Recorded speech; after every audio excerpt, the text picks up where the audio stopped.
Welcome to Nutrition Your Way. I'm your host, Cindi Stickle. This podcast is for those of you that finally want to have control over your own health and your family's health. This is for you if you don't know what to eat to help your chronic illness or even your child's ADHD. I will share with you how to easily swap out unhealthy ingredients in your food for healthier ingredients that won't make you sicker or affect your chronic illness. And yes, you can still eat your favorite foods. Other areas I will cover include how to remove toxins from your food and life, how to eliminate the overwhelm you have with your health, including how to read labels, meal plan and prep, and how to manage grocery shopping with ease. My goal is to make biohacking effortless. Hey everybody, welcome back to another episode of Nutrition Your Way. Today we're diving into a topic that's crucial for everybody, but especially important for women: cardiovascular health and how it changes during menopause. Cardiovascular health, it's very different for men and women, like the symptoms of heart attacks and things like that. And most people know about the symptoms for men, but not for women. And women go a lot of times undiagnosed with cardiovascular disease. So I want to talk about that today, and especially how it changes during menopause.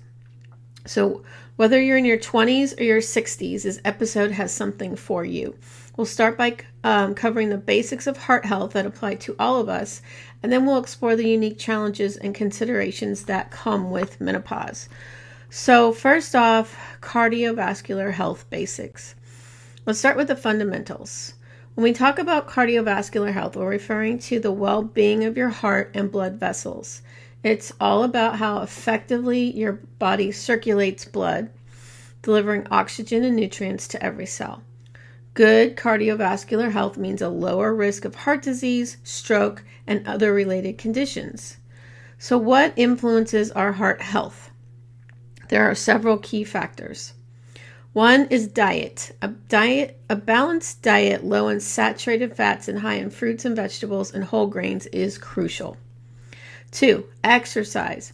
Regular exercise, like any physical activity, strengthens the heart and improves circulation. 3, smoking. Avoid tobacco use at all costs because it's one of the best things you can do for your heart. 4, stress management. Chronic stress can take a toll on your cardiovascular system. When you hear the term stress kills, it's not just a joke. It's true.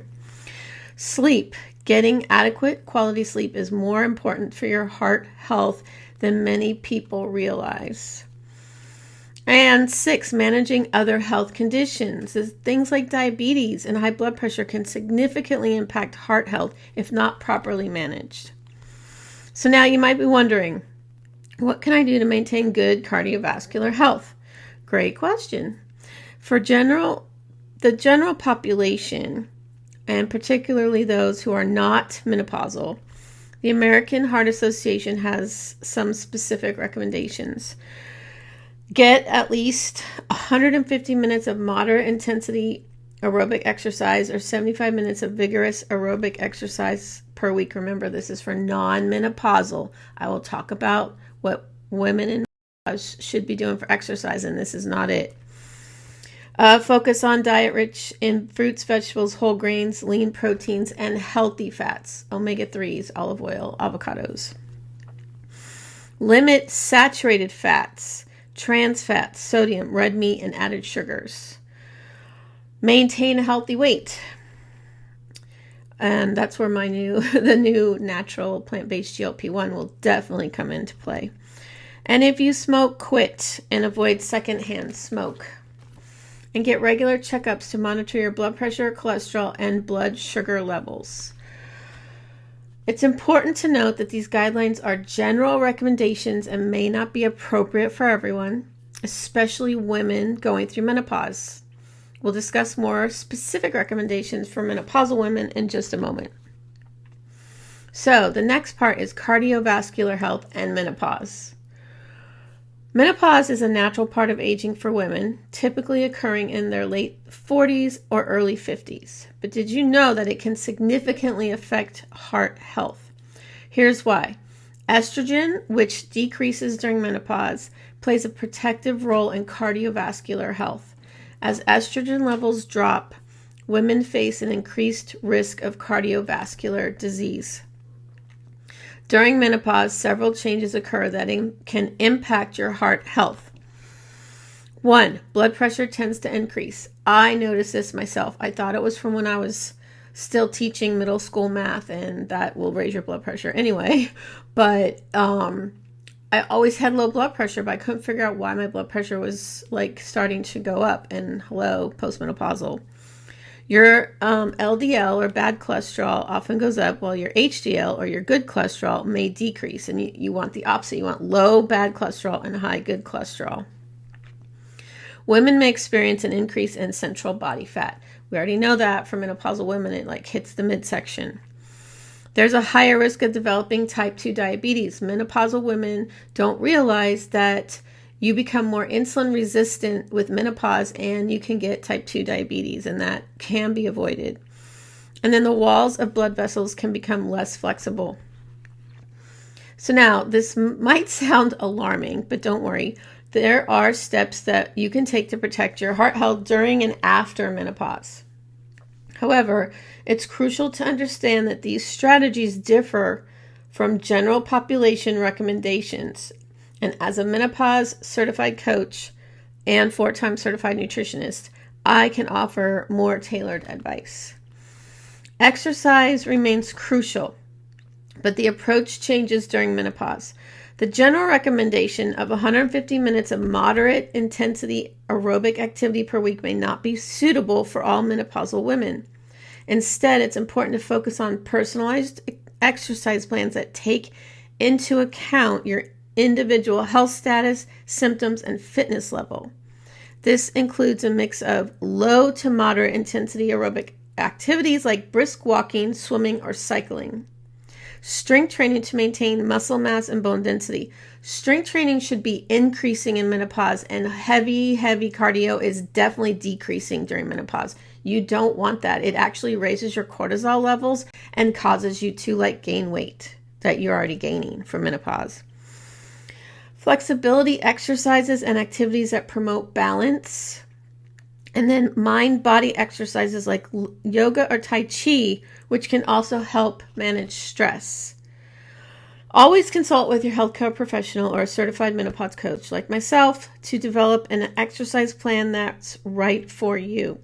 The key is to find activities you enjoy and that your body responds well to, rather than adhering to a one-size-fits-all recommendation. Yes, you need to talk to your doctor, but doctors go to med school and that's what they learn, medicine. They don't know nutrition. They don't know exercise. They are just speaking about their expertise, which is perfect because we need doctors for that. If you talk to a functional medicine practitioner, they look at the whole body. They will be able to make more recommendations for you. I get referrals from functional medicine doctors for clients that they are they need nutrition help. Okay, so you need several people helping you at the same time, not just one person. Your doctor can't do everything. All right, so the next thing we do is heart healthy diet. It remains super essential, with an emphasis on foods that support hormonal balance. Focus on foods rich in calcium, vitamin D, and omega-3 fatty acids. And again, this is for the cardiovascular health for menopausal women. If you smoke, quitting is more important than ever. The combination of smoking and decreased estrogen significantly increases your heart disease risk.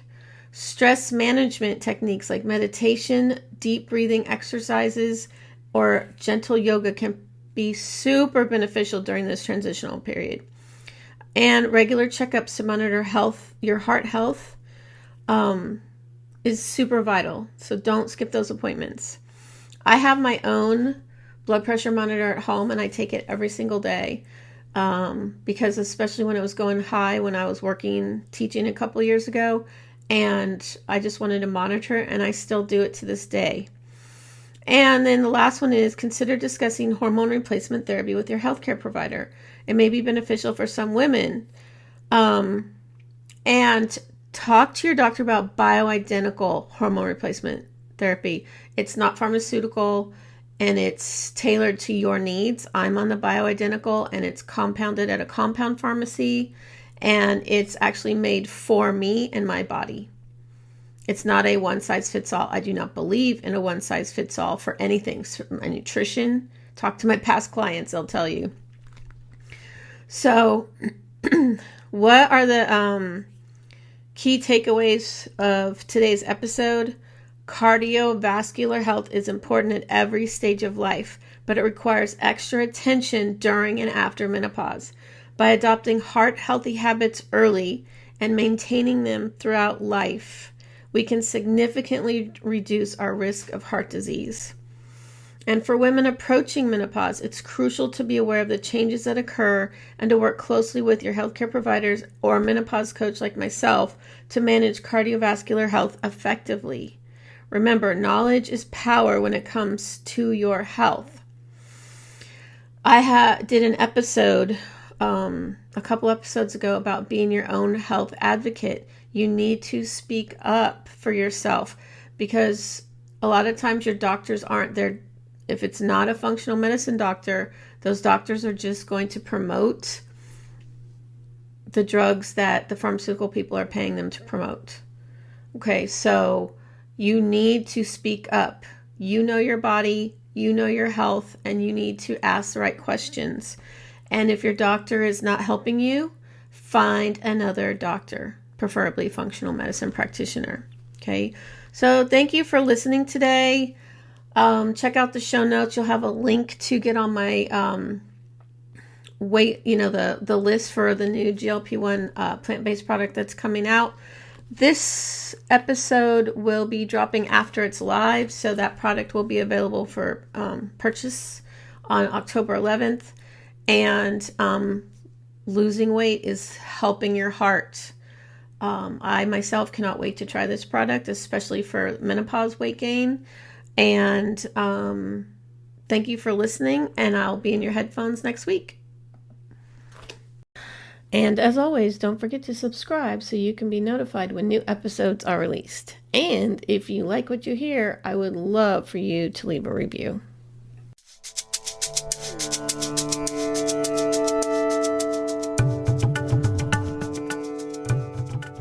Thanks for listening today. I really appreciate you tuning in to the Nutrition Your Way podcast to learn about easy swaps, toxin-free nutrition, and how to biohack your family's health.